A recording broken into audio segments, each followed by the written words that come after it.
do something because it's very few of us. So I would love to get some more people in because we're going to talk about something that is relevant for everybody. It's a conversation that we have in our minds. So we're going to put it out and we're going to make it interactive.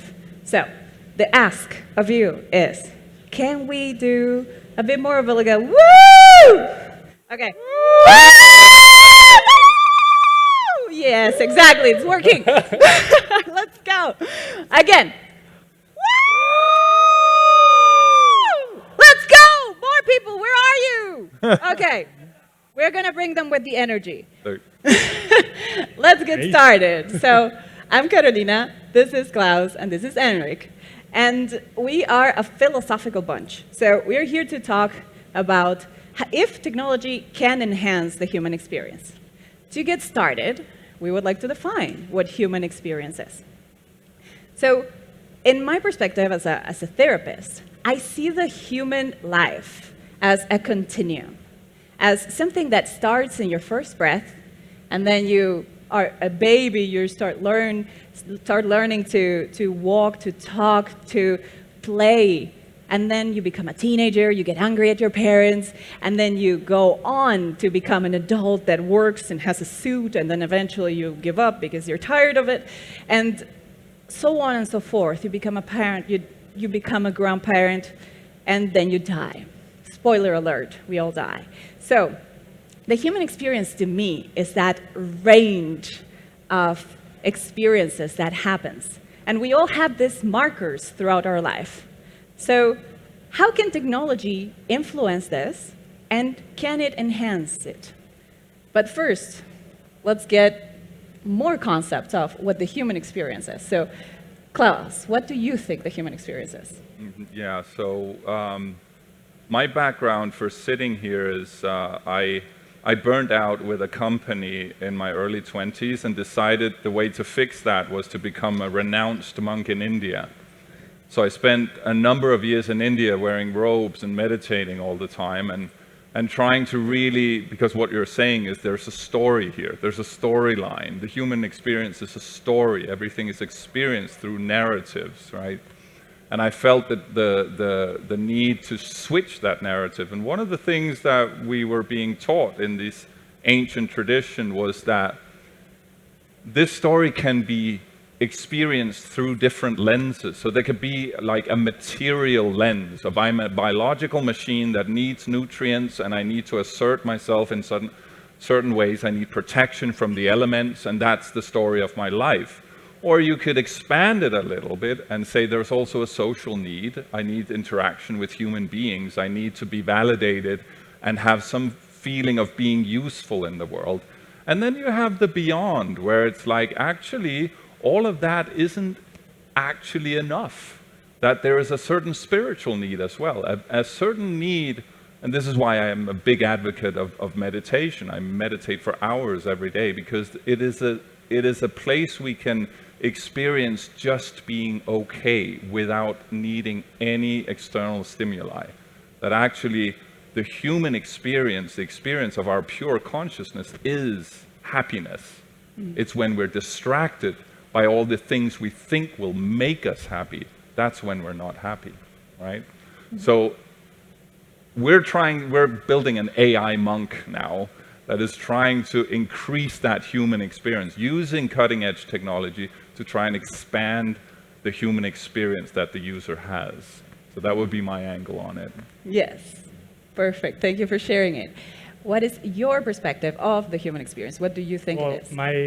I'm Enrique, I'm co-founder of Bermud. Bermud is a social app for senior people. And my point of view, which is amazing, like you have this biologically, this sharing of experiences, your transcendency of, thoughts, motions, etc. For me, the life experience, that's why we started Bermud, and that's our goal and our vision, is okay, you have a life experience, but you have to share it. For me, it's transcendental that the things that you feel, the things that we can touch in here, we can share it. No? We are a social app, but the difference with other social apps, especially for senior people, is that we integrate activities in real life. we really believe that the magic happens when people get together in like this audience, and we share this life that we experience, right? Mm-hmm. So for me, like sharing is a key central role of the human experience. Beautiful. So now that we have sort of a framework of what the human experience is, by the way, does somebody want to add something? Because we can make it interactive. Maybe we missed a big chunk of the human experience. We don't want to leave that out. So somebody, if you want to say something, lift your hand. I'm putting you on the spot. Yes, I know. Okay. We love We're good? interactive. All right.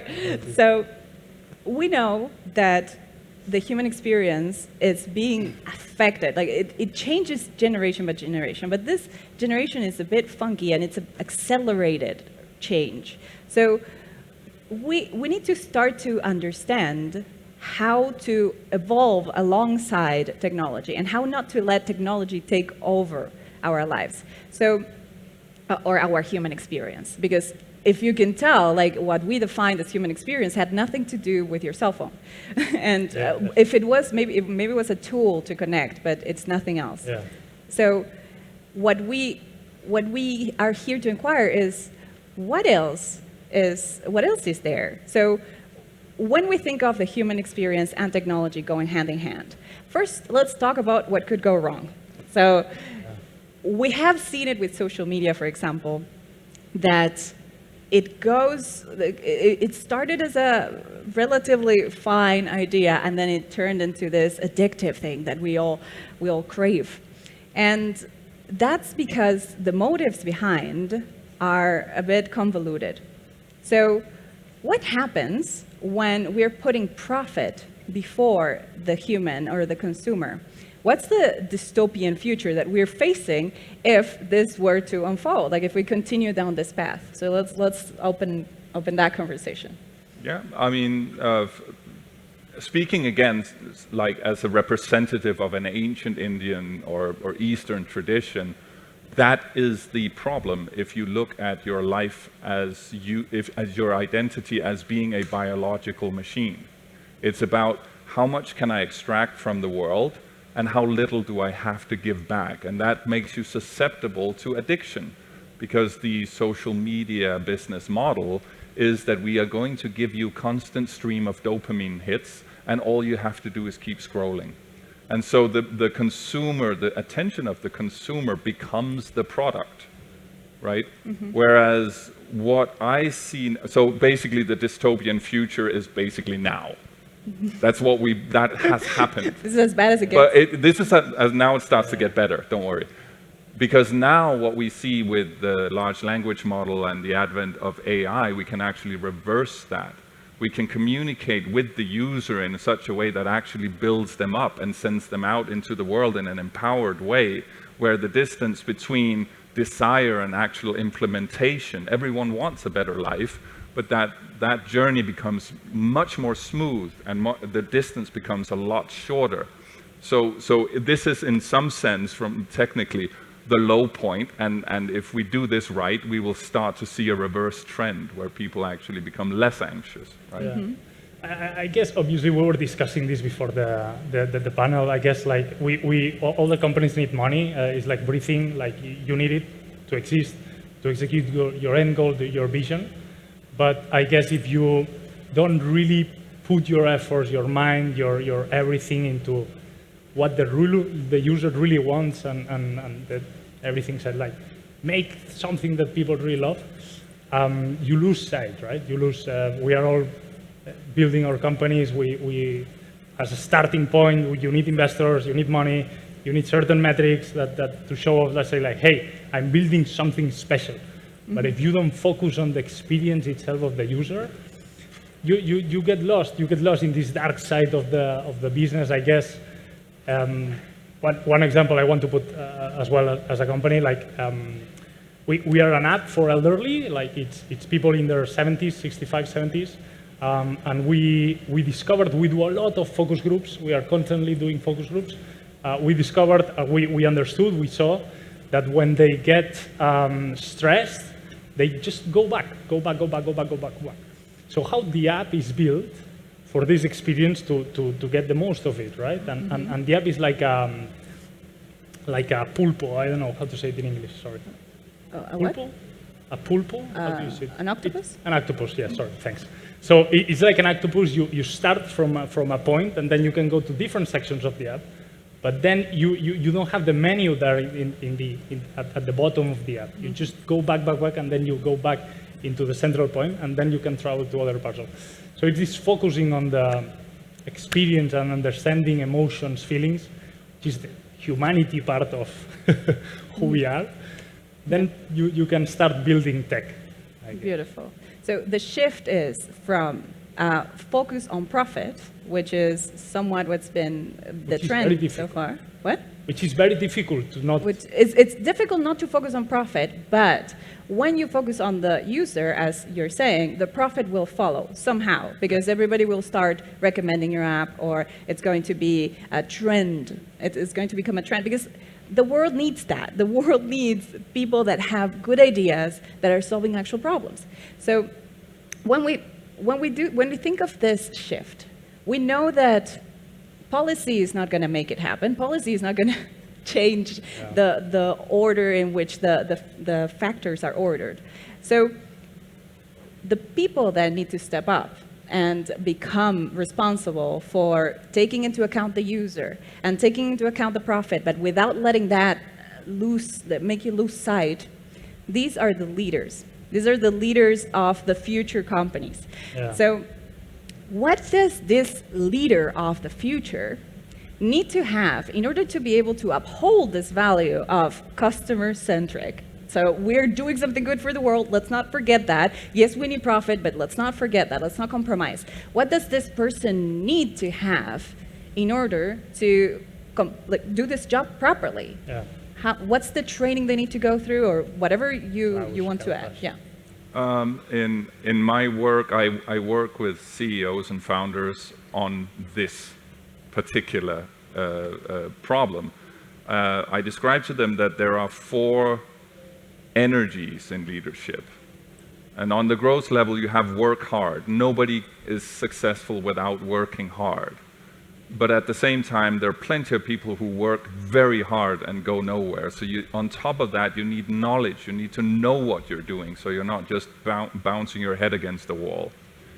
But then on top of that, you need, in order to lead others, you need a certain level of integrity, which means that when you tell people to do something, they go out the door and they still want to help you after they're out of the room. They're not just saying it to please you, but they trust you.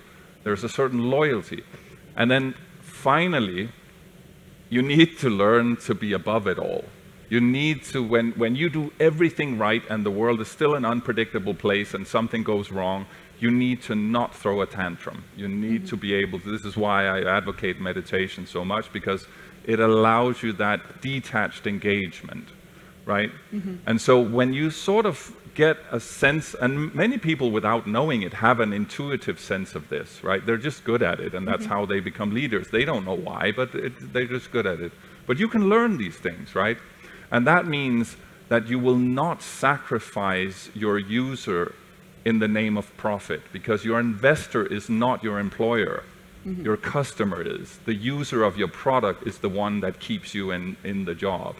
The investor is the person who believes that what you're doing will turn a profit. And ironically, the less you focus on the profit itself, the bigger the chance is that that profit will come, because that means you can focus on doing your actual job, right? So it's a training exercise in an expanded sense of consciousness. And as a leader, like, what's your... No, I was about to ask you something. Oh, okay. But I'm also I'll give curious. you my card. Okay, let's speak. Ask him. No, because how do you do that? Like you were saying, okay, meditation, but really it's a struggle. We were discussing this, like building something, project, a business, let's say. You have a lot of ups and downs, even in the same day. You're super high and then you're super low. Your microphone falls off. Things go wrong. Do you like? Obviously, winding down and then like calming yourself and your mind. We're discussing about sleep. But what other things? Like let's put this example. This week is important for us. We are launching different deals. We are closing deals. My partner is talking with investors, etc. So it's like a tough time, you know. But what should I focus on? What can I do to improve my mental well-being, my concentration, my clarity, in order to take good decisions, to put customer in the center? Yeah, that's the irony of it. It's like you said, get good sleep, eat regularly, but not too much, drink enough water, right? Those are the things. That's what I'm assuming that when a CEO starts working with me, that they already know how to do their job, because they very rarely have that job if they don't know how to do it. The thing that trips them up is that they are up too late at night. They drink too much alcohol. They don't eat properly because they don't have time, because they're too busy with the business. But ironically, that's what ends up getting in the way of the business, because that's what makes them lose their temper on that one call where they're just not supposed to lose their temper.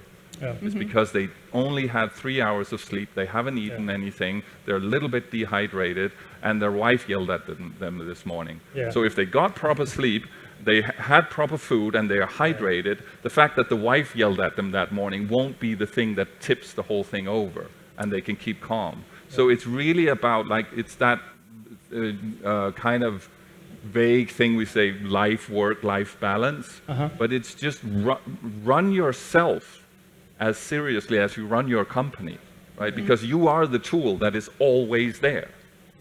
You didn't mention relationships, strong bonds. Strong relationship. Yeah, exactly. Why did she? Maybe she was right to yell at you because you've been at work until 10 p.m. for the last 3 months, No, right? yeah, definitely. You know, so if you like, and it's a remarkable thing I experienced. Usually around the 4th or 5th session, they have this eureka moment. Oh, I get it now. It's actually not about thinking and strategizing. We do that too much. Yeah. It's about observing and being in balance and having that detachment to it. And then you can focus on the end customer, the user of your product, and make them happy.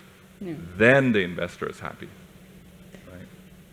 And now I flip it to you, because which are those moments where you feel the heat and you lose that centeredness? Because as we were saying, a leader needs to be centered. Somebody needs to hold the torch of customer-centric, not being so driven by profit that you lose sight of everything else.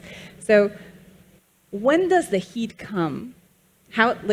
Which situations do you feel like you find yourself in where you're like, I'll give in to whatever they're asking. I'm just going to make this deal. I guess it's fear.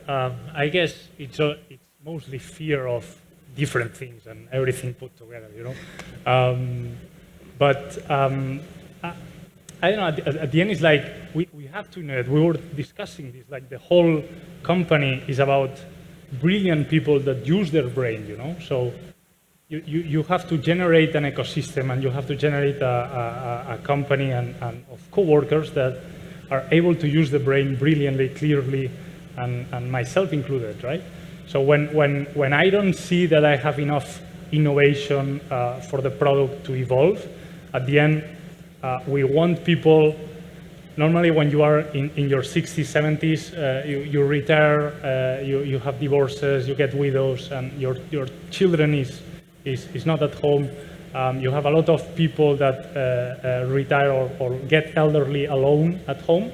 So you have a lot of loneliness in this period of time. So we build products for people to find their friends, to get together, to enjoy life in this sharing experience of life. So if we don't innovate in that, because at the end we are building a product for 60, 70 years old people, then there's a lot of fear, you know. It comes the fear, say like, wow, we have to be innovative. We have to lead this path towards that. Okay, that's where the heat comes.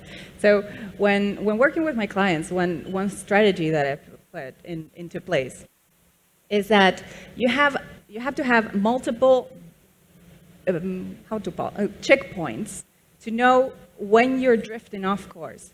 So ideally, you're very aware, you're moving through life, and then you realize, oh, I'm getting angry, or I'm getting anxious, or I'm driving it through fear. I'll stop, I'll calm myself down, I won't make any decisions now. If that barrier is bridged, because it happens and we are human and we forget to be present, then also having somebody around us that can call us back into consciousness and be like, bro, you are tripping right now. So take a chill pill and relax. Let's take this slower. And then if that barrier is not there, or if it doesn't get activated because bro is also freaking out, then there's a third barrier, which is the morning meditation. So just having 15 minutes in the morning to meditate. And when you give yourself that time, that's the longest, 24 hours is the longest you will go unconsciously. And just operating as a running rabbit from A to B and not operating with actual integrity and as a whole human. So that would be my strategy. First, if you're present, if you can figure it out yourself, fantastic. If not, have somebody that will punch you in the arm and be like, come on, go back to being conscious. And third, meditation, then that will bring you back.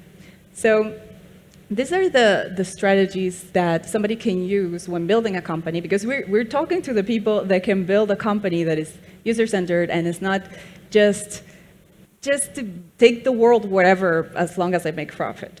So that's what we're trying to achieve. So let's shift the focus now to, we started with the really bad scenario, which is now, Klaus said it. We're here. The worst case scenario is right now, so it doesn't get worse. I don't know. I want to believe that. And let's go to the utopia. Like, how does technology enhance the human experience? How can we take all of these beautiful advancements and make our life better? Like when, for example, childbirth used to be a very dangerous activity, and now it's not even a problem. Polio, like things that technology made so much better for us as humans. Where are the areas that technology can just be infused and enhance life? I mean, we're seeing a tremendous advancement with quantum computing right now, where things like medicine takes 10 to 15 years from trial to product, and that can be now shrunken down to a couple of years, right? So in these types of fields, on the biological human body, like there's tremendous development happening right now with AI and quantum computing. I think you Enric, you touched on it on the social level, is that what your app is actually doing is asking people to not use your app all the time. Like to actually go out into the world. You're helping people actually connect in the real world with each other. And that's one of the luxuries that you have when you've actually built a good